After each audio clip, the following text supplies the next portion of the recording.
Menjadi korban dari praktik mafia tanah mungkin seperti mimpi buruk yang enggan dirasakan oleh kebanyakan orang. Mafia tanah adalah individu, kelompok, dan atau badan hukum yang melakukan tindakan secara terencana, terstruktur, dan atau terorganisasi untuk memperoleh hak atas tanah dengan cara melakukan tindak pidana. Salah satu faktor penyebab maraknya praktik mafia tanah dikarenakan semakin bertambahnya jumlah penduduk, sementara ketersediaan tanah semakin terbatas. Kondisi inilah yang mendorong tanah memiliki nilai ekonomi yang relatif tinggi dan menjadi salah satu objek perebutan.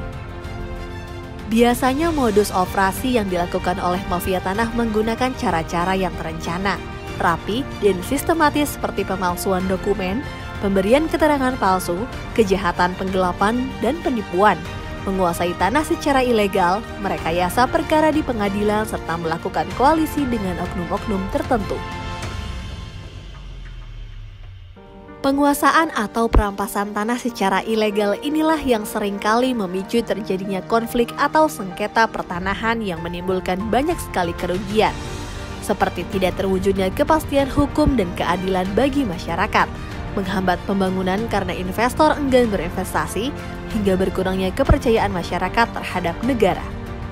Karena itulah, pencegahan dan pemberantasan mafia tanah menjadi perhatian serius yang harus ditangani pemerintah.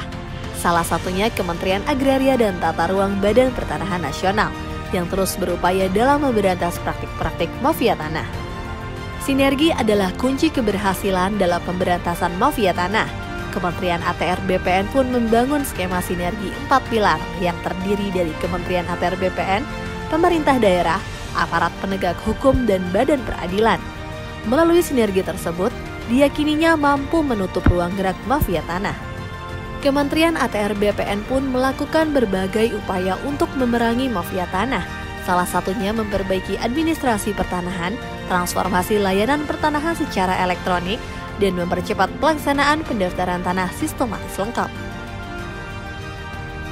Selain itu, pemberantasan mafia tanah juga bisa dimulai dari diri sendiri dengan meningkatkan kepedulian dan kewaspadaan para pemilik tanah seperti memasang tanda batas dan mendaftarkan tanahnya agar memiliki kepastian hukum yang kuat. Dengan begitu, mafia tanah tidak dapat berkutik lagi. Apabila ada mafia tanah mengganggu, kita gebuk sama-sama.